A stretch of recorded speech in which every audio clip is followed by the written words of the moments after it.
Today on the WhereTraveler podcast, our hostess, Teresa Rodriguez, sits down with a few friends who happen to be in the cast of Hamilton in San Francisco.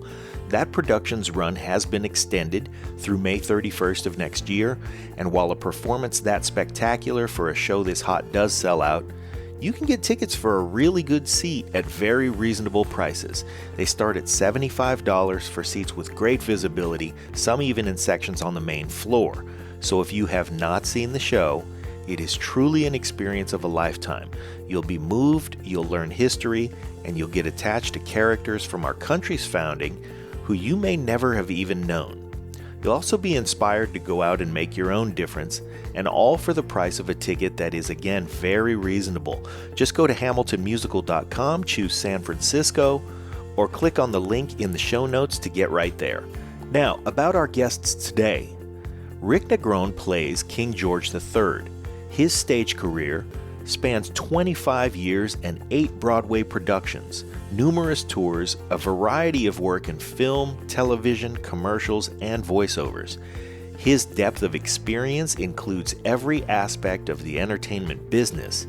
He's worked as an actor, singer, dancer, producer, director, stage manager, and he's an excellent cook, so he could cater the production if it came right down to it.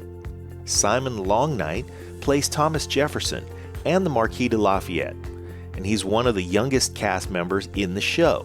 But don't let his age deceive you. His experience and the insight he brings to these characters is rich and inspiring. He's been studying dance and musical theater since the age of 12, when he enrolled in the Oregon Ballet Academy. He eventually studied theater at the University of Michigan. He studied art history in Paris.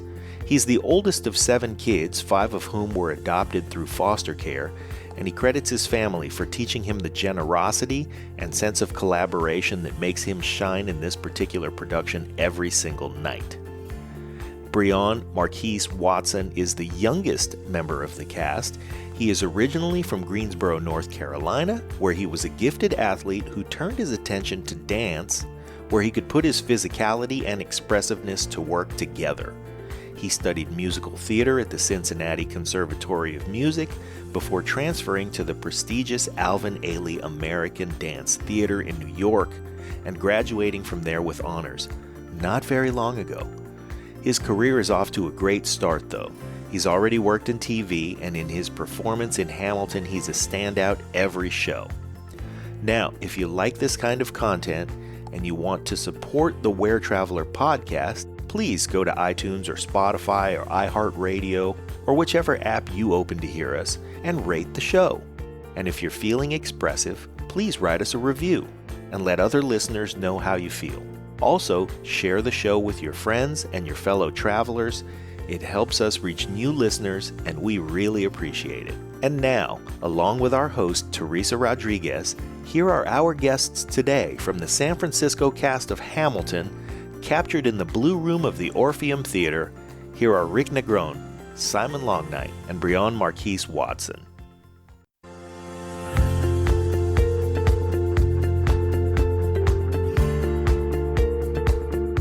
You're listening to the WhereTraveler podcast, the audio companion for WhereTraveler magazine in print and online. For more information, go to wheretraveler.com. And now, Teresa Rodriguez, Editor-in-Chief for WhereTraveler San Francisco. Hi, this is Teresa Rodriguez with the WhereTraveler podcast. And today is a pretty awesome day because I'm with a few of the cast members from Hamilton. Hamilton is playing in San Francisco, and we have some really super awesome big news. They have been playing here for the last year, and they were supposed to end at the end of this year, but we just found out, and you're the first to know, they're extending until May 31st, 2020. Congratulations, gentlemen. Yay. Thank you. So I'm here with Brion, who you can watch his awesome moves in the Jimmy Fallon video that I'm going to make sure that we include. Rick, we're here with Rick, who plays King George III and is amazing. And then, of course, my daughter's favorite, Simon Longnight, who actually has the ability to play 2 characters, Lafayette and Thomas Jefferson. Thank you guys all so much for taking time out of your super busy schedule to be with us today. Thank you. Thank you for having us. Oh my God. I'm like, I've got goosebumps. I've seen the show a few times, and every time I see it, I'm like, wow, I don't know how you guys do this. So I just want to ask each of you, where you come from, where's home, how you ended up here. So, Simon, I want to talk with you because I know you're from Oregon originally. Yes. So can you just tell us about your journey to end up on the stage at Hamilton? Yeah. So I was born and raised in Eugene, Oregon. I started in ballet. I went to Oregon Ballet Academy for quite a while. I wanted to actually join Ailey. Isn't that crazy? Yeah. So I wanted to join Ailey, and Brion went to Ailey. I was an Ailey baby too. Wait, really? Yeah. And can you tell our listeners what Ailey is? Because you want to take it? Yes, Ailey stands for Alvin Ailey American Dance Theater. It's one of the largest modern companies in the world. Predominantly African American. They've been around for many, many years. Many years. And where are they located? In New York City. That's where I went to school. That's so awesome. So that was my first goal, and then I discovered Shakespeare. And then combining ballet and Shakespeare, I fell into musical theater. And then I went to the University of Michigan, and I studied musical theater there, and then I graduated. And now I'm in Hamilton. It's crazy. It's so crazy because it's like sitting with three people who made their dreams come true. And I think I get goosebumps thinking about it, that, our listeners are listening to this and going, wow, these guys did it.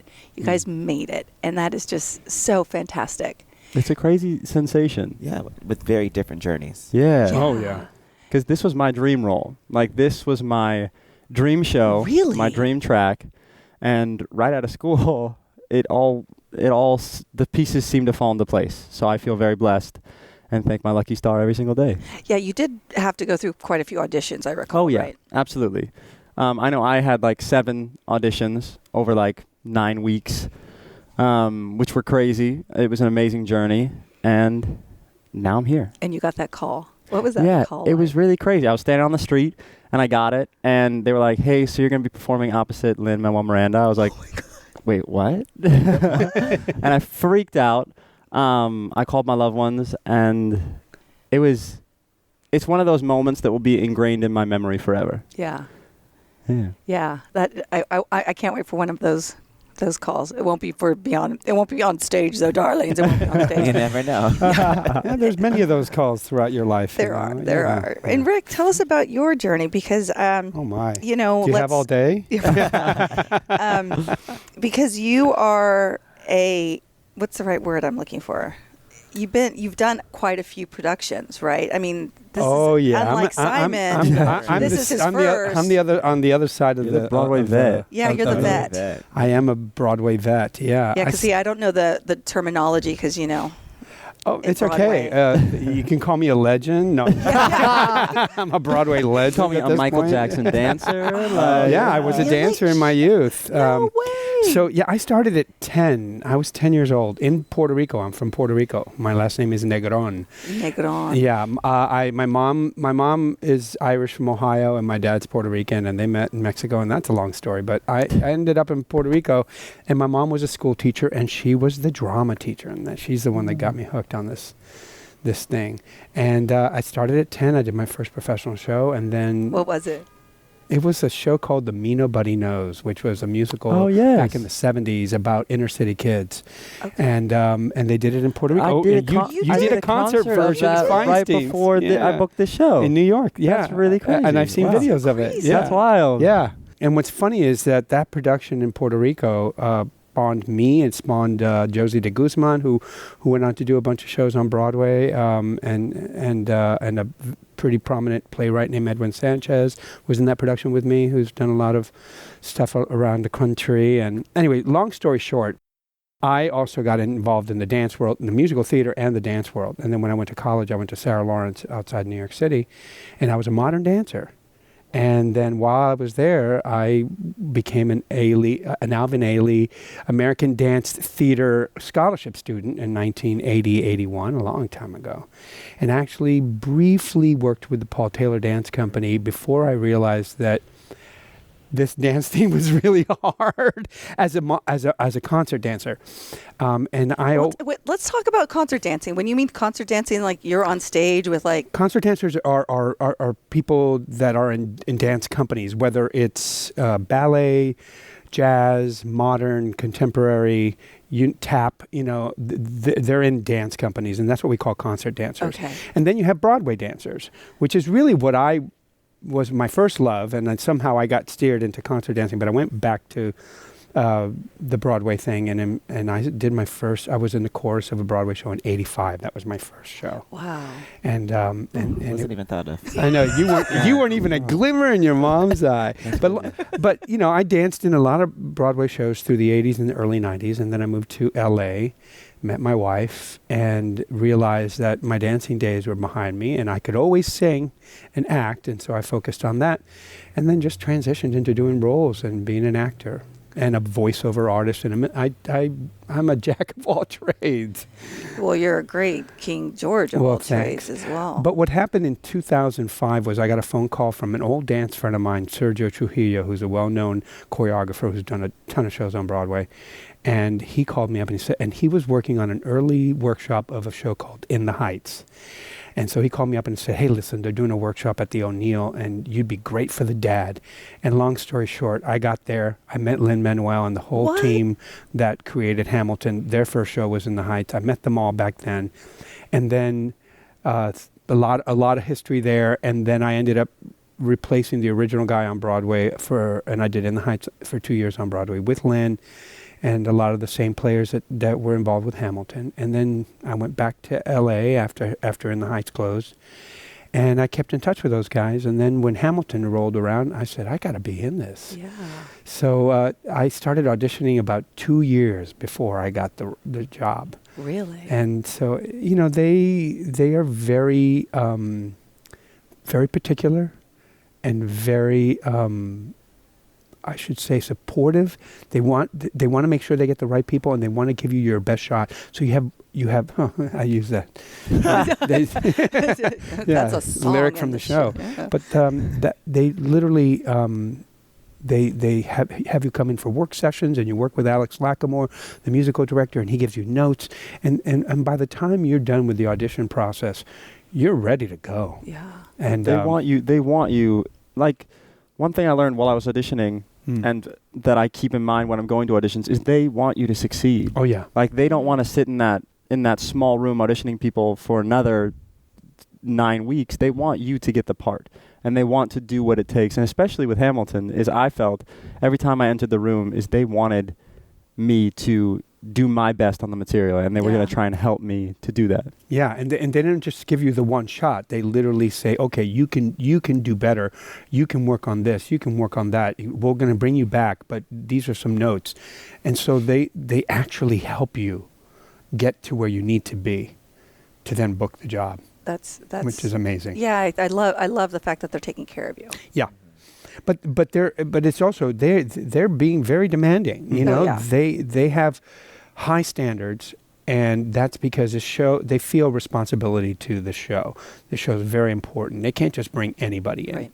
They have to bring somebody in who can elevate the show. Yeah. And when you walk into I know when I walked into the first day of rehearsal for this company, I looked around and I heard the voices and I saw the amount of talent, and I was like, yeah, I get it. They go through this rigorous audition process to get the best of the best. And I have to say, because I am a theater fan, and I've seen many productions of many different shows since Hamilton, and it's hard for me not to compare, to the level of expertise and performance that you all create for us. The cinematography, you really do feel like you are a part of the heartbeat of what takes place. That's the genius of Andy and Tommy, how they and the lighting. I mean, this show just everything molds together so well. Yeah, it's brilliant. There's no weak spot in the show. Like, oh, the lighting could be better. No, everything is superb. And Brion, talk about your role, because you're the youngest. Yes. And you also are the one that is moving constantly. You just to put it in perspective. Which is why I'm the youngest. Yeah, I mean, I get tired just to put it in perspective. It's basically a 3-hour show, Yes. right?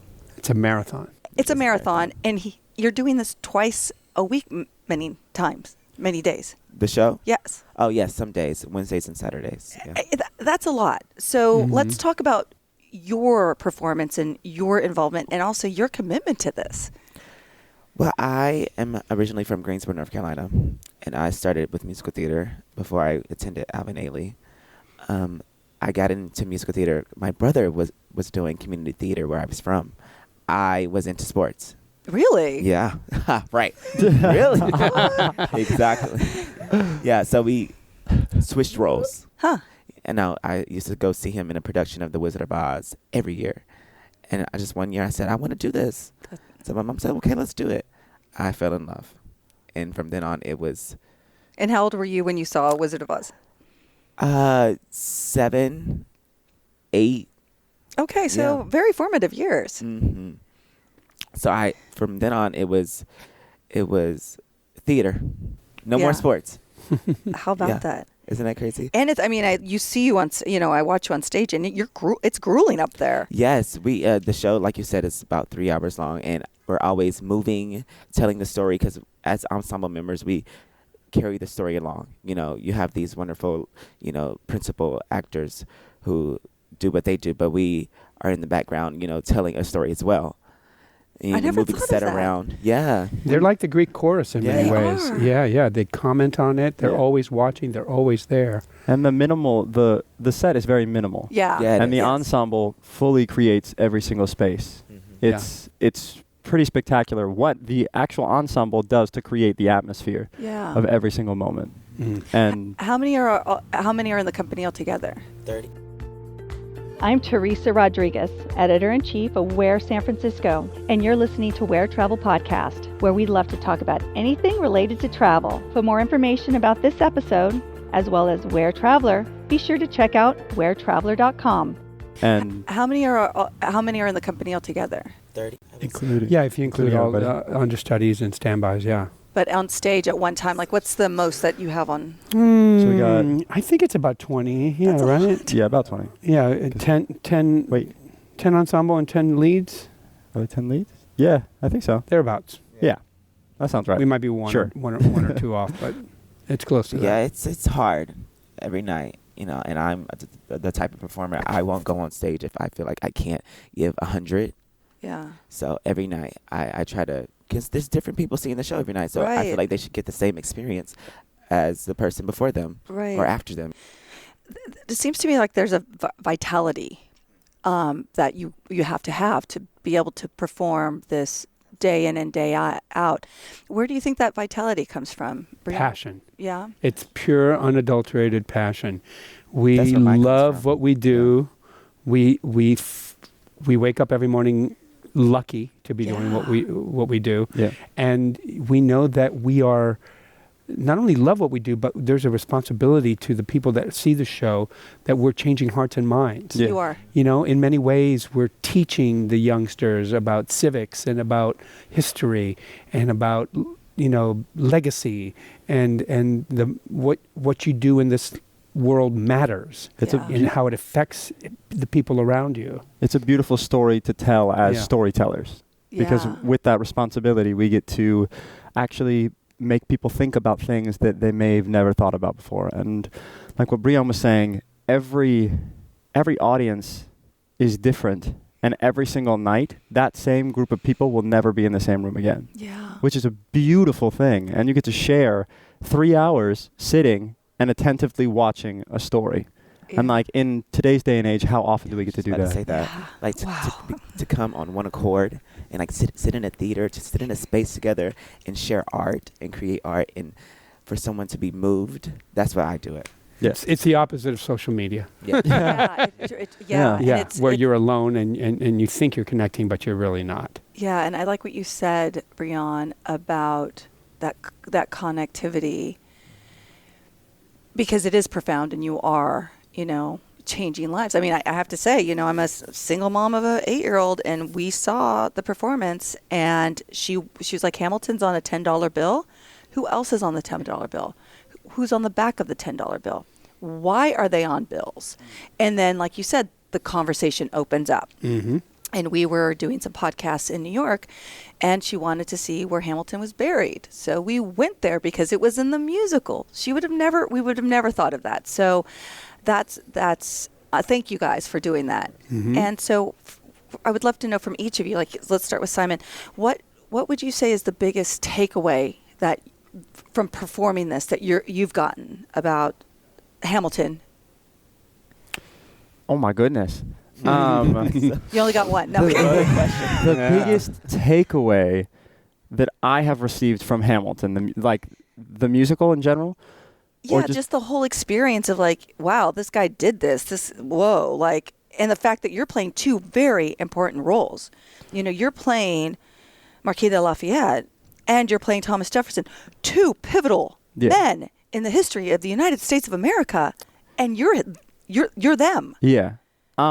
One thing that I find is sometimes I have moments on stage where I get to feel like a vessel for these people. For me, it happens a good bit with Lafayette because before the show, I had no idea who the Marquis de Lafayette was. And the fact that I get to tell my version of his story on the stage every night, and I get to like at the end of Yorktown, get to stand there and be like, this man, Marquis de Lafayette, did something important for our country. And like when we're standing there and that applause is happening, I really enjoy breathing in that moment and being like, this human being who existed deserves this applause. Oh, that's awesome. And that's one thing that I really enjoy about doing the show. And one big thing I've taken away is that history always has its eyes on you. Even if you may be forgotten for a certain amount of time, if you work your butt off and if you actually try to achieve what you feel like your life goal is, even if in your lifetime you don't see it come to full fruition, someday someone will. And because the seeds you planted will thrive at some point. Yeah. That's and profound. It's like Lin watered these seeds that have been in our country's soil forever, right? Like since the birth of our country, and he watered it to a degree where people now know who Hamilton is. Yeah, and that's just a beautiful thing. And even though history for a long time forgot about him, like today and from now on, he will be remembered for more reasons than he was 10 years ago. Yeah. Right. I was going to say the same thing. That's what I take away from the show is the fact that I know that I have the ability to make a difference, you know, because Hamilton did. He came from poverty, you know. He wasn't, you know, already, you know, somebody. He became somebody. Yeah. And so that's what I take away from it, that I can be great and I can make a difference in this world that we live in now, you know. So that's what I take away from it. Yeah. We were going down the rabbit hole, and I will gladly slide down. Let's go. Let's go. You know, I'm rereading Ron Chernow's book right now, and I came across something, you know, interesting about Hamilton. You know, we all know that. Well, we know that he grew up in poverty and squalor, and through his own intellect and tenacity, he got to where he got to. But there's a really amazing thing that the show has, that his story has, that I think is important in this day and age, because his ambition wasn't just an ambition to become famous or rich. Right. His ambition was to have, you know, yes, to have status and class, because he had no status and class when he was a child. And he wanted to be appreciated for his intellect. But more than anything, he wanted to build a country and to make people's lives better. He had really incredible goals. And I think a lot of people lose sight of that. Even people that are in public office right now, their goals are not about they're not what they should be. Right. They're not about taking care of the people. They're about furthering their own cause and their own, I'll just leave it at that. Furthering their own cause or their friends' causes. Right. But they're not about taking care of their constituents, all of their constituents. Right. So that's the one thing that I think this show, it's showing not just this idealistic hero that we've all had, that we all knew about. It's showing three-dimensional people that had flaws. Yeah. That had, but it's amazing because Washington and his genius was to get the smartest of the smartest all together in one room. Jefferson was a brilliant man. So was Hamilton. So was Madison. And all so was very John flawed. Adams. All very flawed. As But we the all smart. are. As we Yeah. all But are. they got and Washington was no slouch either. A very smart man. But his genius was getting the smartest guys all together in one place and having them, create a constitution. A common goal. A common goal. And the whole purpose was for the good of the people. Yeah. Not to enrich themselves, not to, take care of all their buddies. Right. It really Which is, was. one of the reasons, one of the many reasons they left the United Kingdom or England. And so on that note, can we hear a little? Can we hear a little King George? King George gets the raw end of the deal sometimes. He was actually a good king. One little tidbit that I like to say about King George is that he did go mad, but he went seriously mad. Throughout the Revolution, he was actually pretty hands-on king, very smart, very well-educated, science, mathematics. He knew every rifle, gun that was being sent to the colonies. He was keeping track of everything. This guy was on the job. 15 kids, loyal to his wife. Wow. And the kings were never loyal to their wives back in the day, but he was loyal.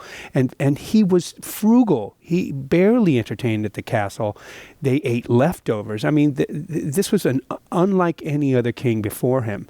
He was really into the governing and really involved, where a lot of kings weren't. They let Parliament take care of everything. But I think, he did have his flaws, and one of his fatal flaws was that he didn't negotiate. He became a tough guy when the colonies decided to do what they did.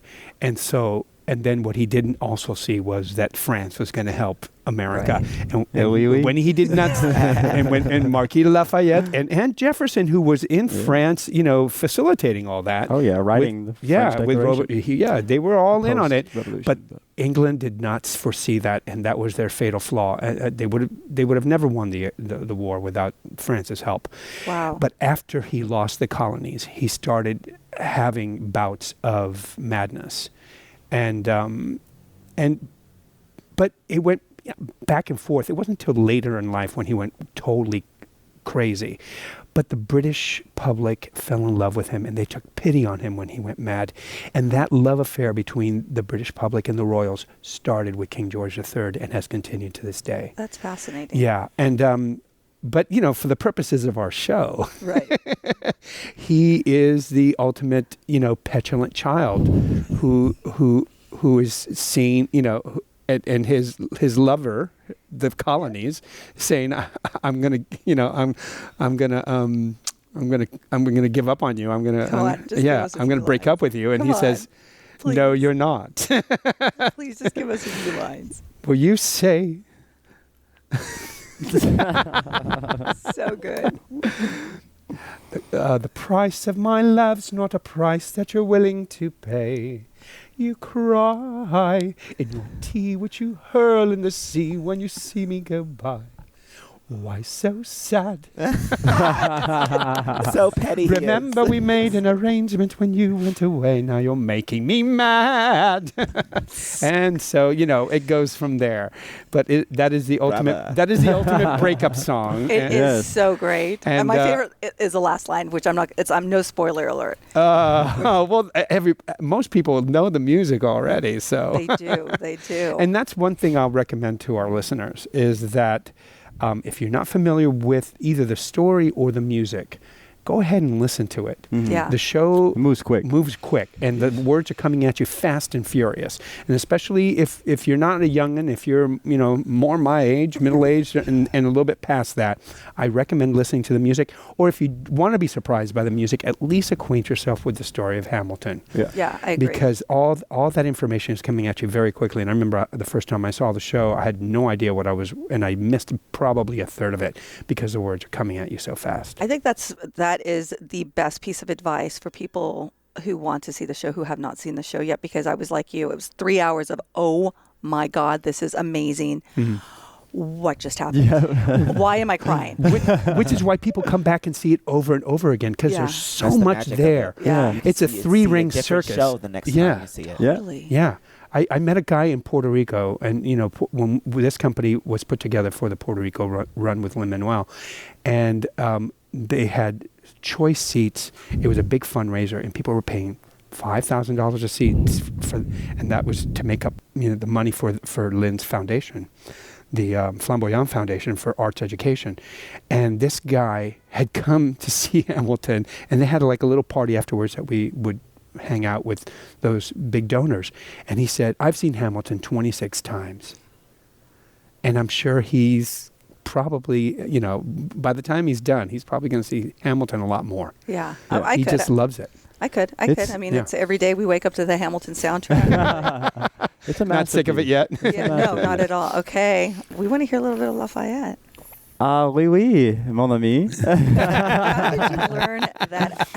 How did a kid from Oregon figure out that accent? Because you do it so well on stage. Oh, thank you so much. This is a random story. So my junior year of college, I knew I wanted to be in Hamilton. I knew I wanted to play Lafayette and Thomas Jefferson. And I was like, how can I do a study abroad that like adds to my education? And I was like, why not do a study abroad in Paris? Why not just like, so I studied art history in Paris and a little bit of French. I still don't speak any French. But you can order in a restaurant. L'addition, s'il vous plaît, which is, can I have the check, please? That's about it. But I just had a great time in Paris just learning about art and about how every art piece reflects and refracts what's happening in society the time it was created. And I just got to learn about myself and about French culture. And that's where I really started to fall in love with the Marquis de Lafayette and just started to get to know him a little bit better. Well, share him with us today. Oui, mon ami, je m'appelle Lafayette. Je Lancelot of the Revolutionary Set. I came from a fudge to say bonsoir to the king Casse-Trois. Who's the best? C'est moi. Bravo! It's a lot of fun. And as Rick was saying, when he went into some of the history about his character, one beautiful thing that we get to do as actors is get to invest, especially with a show like this, get to invest in these historical characters or historical settings and get to understand how these people ticked in certain ways and how we interpret how they ticked. We get to see a good actor always finds the good in their character and always is able to justify their actions, just as we as human beings do not see ourselves as the villain in the story. Yeah, a villain does what he does, and he thinks it's right. Yeah. Right. He's not doing something because he thinks it's wrong. Right. And he's a villain because his thinking is flawed. Right. And it's like you as that character can never see your thinking as flawed. Like Thomas Jefferson, for example, who is an amazing founding father, but is a historically not, was not the best human being. He was very much pro-slavery, very hard on his property, as he would say. It's interesting trying to embody a character that would have enslaved me. Wow. Whoa. And it's a very interesting thing. Let's just like that. Wow. That's yeah. And especially as a mixed human being, when historians are finding out and discovering that Thomas Jefferson most likely had many illegitimate children with possibly Sally Hemings. It's interesting approaching these characters and trying to justify some of their actions and trying to tell a compelling story. Because Hamilton, for example, is a very flawed character. And I think that the show does a good job, I would have to say, of showing multiple dimensions of him as a human being when it comes to, he's not, I don't think Hamilton's a hero of the story. No. I think that there is no real hero of the show Hamilton, because there is no real hero in life. Everyone is fighting for their goals, and if someone opposes those goals, that doesn't therefore make them a villain for all of time. Right. So yeah, investing in the character's history and like what makes them good, what makes them compelling, I really love to do, because it helps me figure out who I am and who I desire to be in my own life. Yeah. What was something that you uncovered about Lafayette that you're like, whoa, whoa, whoa? A lot. That he was so young. He was 18 or 19? About when he came over, he got very seasick on the way over, which took, I think it took an incredibly long time to get from Paris to the pre-states, the colonies. And he was actually turned away at first. They were like, we don't need any more French troops, we're good. And he was like, I just came here to fight for this country that's not my own. Wow. And they turned him away at first, and he waited, and then he was able to get in contact with George Washington. And then him and George Washington created this beautiful relationship that was very much like father and son. Lafayette's father died when he was very, very young at the hands of British troops. Wow. And George Washington and Lafayette created this beautiful relationship where Lafayette later named his kid George Washington. Right. And wasn't his son George Washington, he also brought soil back from the United States to bury his father? And it's a very amazing story that I had no idea existed, and I feel very honored that I get to get people interested in that human being, because the Marquis de Lafayette was a human being. All these people were human beings and shouldn't be, I personally don't think they should be put on the pedestals that we have throughout history. And it's cool to get to take it down. Mm-hmm. Like, we as actors get to take it off that pedestal and be like, okay, if this was a human being, which it was, like, what made them tick? Right. And it's really cool. I love getting to be an actor. What's fascinating about that too is that we put them on pedestals, but people in those days, there was no TV. Yeah. Right. They were well read. They were super educated. Most those who had the wherewithal education were super educated, and therefore they had lofty goals. Yeah. And so I was trying to think, what's the hero of this story? I think what they did to this country is what they did for this country was the heroic. America ends up being the hero of the story, because America turned out to be this beacon of liberty and freedom, and and it took a while. It had its bumps and hiccups along the way. Yes, still has bumps and hiccups, exactly. But I what you said is so true, because when I first saw Hamilton, I was like, there's chaos in this country. But when I watched it, I felt hope again for our great nation. Yeah. That we've had a lot of great men here, and I'm just so thankful that you gentlemen have taken your time to be with us today. And for our listeners who've taken their time to step into your world. This is Teresa Rodriguez with WhereTraveler podcast. And if you haven't seen Hamilton, you got to see it. It's playing in San Francisco until May 31st, 2020. Go online to Hamilton. You get tickets. The shows have been sold out, but because they're going to be staying a little bit longer, your chances of seeing the show are greater. And we actually have a promotion now that you can get tickets for Hamilton starting at $95. Wow. Which is great. There's Today Tix, which is a great app. Right. There's the Hamilton Lottery, which we have here in San Francisco. Oh, at all the companies of Hamilton have Hamilton Lottery. You can do that online, and that's a $10 ticket. Wow. A Hamilton for a Hamilton, ham for a ham. I love it. That's so great, a ham for a ham. So thank you, gentlemen, and we'll see you on stage. Yes. You got it. Thank you, listeners, for joining me. You've been listening to the WhereTraveler podcast, hosted by me, Teresa Rodriguez. This episode was produced and directed by Pete A. Turner, John Leon Guerrero, and Victoria Shepard. To listen to this podcast, find out more information about the crew, as well as WhereTraveler, visit WhereTraveler.com, your ultimate destination guide.